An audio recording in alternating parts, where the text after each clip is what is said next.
ಕೊಲೆಗಡಕ ವಿನಯ್ ವಿರುದ್ಧ ಕ್ರಮ ತೆಗೆದುಕೊಳ್ಳಲ್ವಾ ಕೆಪಿಸಿಸಿ? ಕುಲಕರ್ಣಿ ಶಾಸಕತ್ವ ರದ್ದು, ಸ್ಪೀಕರ್ ಕಚೇರಿ ಇನ್ನೂ ಮೌನವಾಗಿದೆ.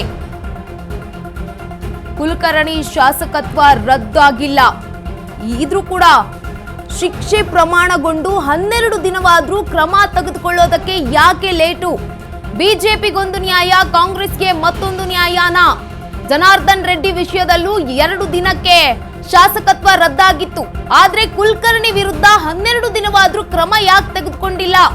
ಪಕ್ಷದ ಶಿಸ್ತಿನ ಸಿಪಾಯಿ ಡಿಕೆ ಶಿವಕುಮಾರ್ ಸಹ ಹಿಂದೇಟ್ ಹಾಕ್ತಿದ್ದಾರಾ? ತಮ್ಮ ಕುರ್ಚಿ ಕಿತ್ತಾಟದಲ್ಲಿ ಪಕ್ಷದ ನಿಯಮವನ್ನ ಮರೆತು ಬಿಟ್ರ? ಶಾಸಕತ್ವ ರದ್ದುಪಡಿಸಿ ಆದೇಶ ಹೊರಡಿಸಬೇಕಿದ್ದ ಸ್ಪೀಕರ್ ಕೂಡ ಈಗ ಸೈಲೆಂಟ್ ಆಗಿರೋದು ಯಾಕೆ?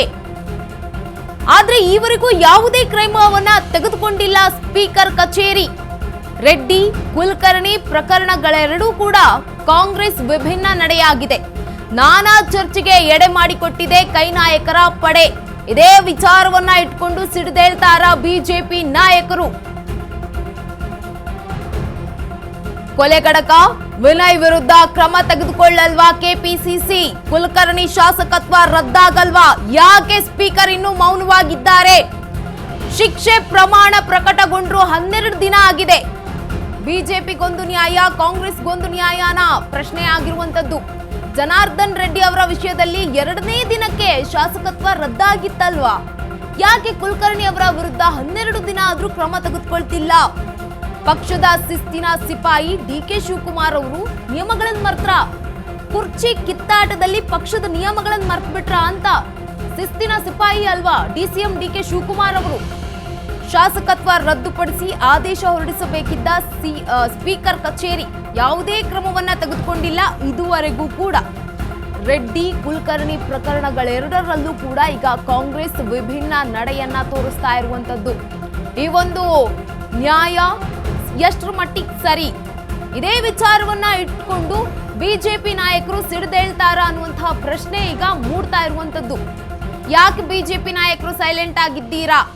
ಇದೇ ವಿಚಾರದಲ್ಲಿದ್ದಾಗ, ಜನಾರ್ದನ್ ರೆಡ್ಡಿ ಅವರ ವಿಚಾರದಲ್ಲಿದ್ದಾಗ 2ನೇ ದಿನಕ್ಕೆ, ಕೇವಲ 2 ದಿನ ಶಿಕ್ಷೆ ಪ್ರಕಟಗೊಂಡು 2 ದಿನ ಆಗಿತ್ತು, ಆಗ್ಲೇ ಶಾಸಕತ್ವ ರದ್ದು ಮಾಡಿಬಿಟ್ಟಿದ್ರು. ಈಗ ನೀವ್ಯಾಕೆ ಸೈಲೆಂಟ್ ಆಗಿದ್ದೀರಾ? ಬಿಜೆಪಿ ಪಕ್ಷದ ವಿಪಕ್ಷ ನಾಯಕರಾಗಿರುವಂತಹ ಆರ್ ಅಶೋಕ್ ಅವರು ಏನ್ ಮಾಡ್ತಿದ್ದೀರಾ? ವಿರೋಧ ಪಕ್ಷದ ನಾಯಕರಾಗಿದ್ದೀರಾ ನೀವು. ಯಾಕೆ ಈ ಬಗ್ಗೆ ಹೋರಾಟವನ್ನ ಮಾಡ್ತಾ ಇಲ್ಲ? ಯಾಕೆ ಈ ಬಗ್ಗೆ ಮಾತನಾಡ್ತಾ ಇಲ್ಲ? ತಮ್ಮ ಕುರ್ಚಿಯ ಕಿತ್ತಾಟದಲ್ಲಿ ನಿಯಮಗಳನ್ನು ಮರೆತು ಹೋಗಿದ್ದಾರ ಡಿಸಿಎಂ ಡಿಕೆ ಶಿವಕುಮಾರ್ ಅವರು. ಬಿಜೆಪಿ ನಾಯಕರು ಯಾಕೆ ಸೈಲೆಂಟ್ ಆಗಿದ್ದಾರೆ ಅನ್ನುವಂತಹ ಪ್ರಶ್ನೆ ಈಗ ರಾಜಕೀಯ ವಲಯದಲ್ಲಿ ಎದ್ದಿರುವಂತದ್ದು. ಕುಲಕರ್ಣಿ ಅವರಿಗೊಂದು ನ್ಯಾಯ, ಜನಾರ್ದನ್ ರೆಡ್ಡಿ ಅವರಿಗೊಂದು ನ್ಯಾಯನ ಅನ್ನುವಂತಹ ಪ್ರಶ್ನೆ ಈಗ ಮೂಡ್ತಾ ಇರುವಂತದ್ದು. ಬಿಜೆಪಿ ನಾಯಕರು ಯಾಕೆ ಸೈಲೆಂಟ್ ಆಗಿದ್ದೀರಾ? ಈಗ ಕಾಂಗ್ರೆಸ್ನ ತಪ್ಪು ಬಂದಿರುವಂತದ್ದಲ್ವಾ ಅನ್ನುವಂತಹ ಪ್ರಶ್ನೆ ಈಗ ರಾಜಕೀಯ ವಲಯದಲ್ಲಿ ಎದ್ದಿರುವಂತದ್ದು. ಕೊಲೆಗಡಕ ವಿನಯ್ ವಿರುದ್ಧ ಕ್ರಮ ತೆಗೆದುಕೊಳ್ಳಲ್ವಾ ಕೆಪಿಸಿಸಿ? ಕುಲಕರ್ಣಿ ಶಾಸಕತ್ವ ರದ್ದು ಆಗಲ್ವಾ? ಶಿಕ್ಷೆ ಪ್ರಕಟಗೊಂಡು 12 ದಿನ ಆದ್ರೂ ಯಾಕೆ ಕ್ರಮ ತೆಗೆದುಕೊಳ್ಳೋದಕ್ಕೆ ಲೇಟ್ ಆಗ್ತಾ ಇದೆ? ಬಿಜೆಪಿಗೊಂದು ನ್ಯಾಯ, ಕಾಂಗ್ರೆಸ್ಗೂ ಒಂದು ನ್ಯಾಯನ? ಇದೇ ನೋಡಿ, ಇದೇ ವಿಚಾರದಲ್ಲಿ ಜನಾರ್ದನ್ ರೆಡ್ಡಿ ವಿಷಯದಲ್ಲಿ 2 ದಿನಕ್ಕೆ ಶಾಸಕತ್ವ ರದ್ದಾಗಿತ್ತು. ಕುಲಕರ್ಣಿ ಅವರ 12 ದಿನ ಆದ್ರೂ ಕೂಡ ಯಾಕೆ ಕ್ರಮ ತೆಗೆದುಕೊಳ್ತಾ ಇಲ್ಲ? ಪಕ್ಷದ ಶಿಸ್ತಿನ ಸಿಪಾಯಿ ಡಿಕೆಶಿ ಸಹ ಹಿಂದೇಟಾಗ್ತಾ ಇದ್ದಾರೆ. ಅವ್ರಿಗೆ ಸಿಎಂ ಕುರ್ಚಿ ಕಿತ್ತಾಟದಲ್ಲೇ ನಿಯಮಗಳನ್ನು ಮರ್ತು ಹೋಗಿದ್ದಾರೆ ಅಂತ ಕಾಣಿಸುತ್ತೆ. ಅವರಿಗೆ ಸಿಎಂ ಕುರ್ಚಿ ಬೇಕು ಅಂತ ಹೊಡೆದಾಡ್ತಾ ಇದ್ದಾರೆ ಅನ್ನುವ ಮಾತುಗಳು ಕೂಡ ಈಗ ರಾಜಕಾರಣದಲ್ಲಿ ಕೇಳಿ ಬರ್ತಾ ಇರುವಂತದ್ದು. ಶಾಸಕತ್ವ ರದ್ದುಪಡಿಸಬೇಕಾಗಿದ್ದಂತಹ ಸ್ಪೀಕರ್ ಕಚೇರಿ ಯಾವುದೇ ಕ್ರಮವನ್ನ ತೆಗೆದುಕೊಂಡಿಲ್ಲ. ರೆಡ್ಡಿ ಕುಲಕರ್ಣಿ ಪ್ರಕರಣಗಳೆರಡರಲ್ಲೂ ಕೂಡ ಈಗ ಕಾಂಗ್ರೆಸ್ ವಿಭಿನ್ನ ನಡೆಯನ್ನ ತೋರಿಸ್ತಾ ಇರುವಂತದ್ದು. ನಾನಾ ಚರ್ಚೆಗೆ ಎಡೆ ಮಾಡಿಕೊಟ್ಟಿದೆ ಕೈ ನಾಯಕರ ನಡೆಗಳು. ಇದೇ ವಿಚಾರವನ್ನ ಇಟ್ಕೊಂಡು ಬಿಜೆಪಿ ಸಿಡಿದೇಳುತ್ತಾ, ಹೋರಾಟವನ್ನ ಮಾಡುತ್ತಾ?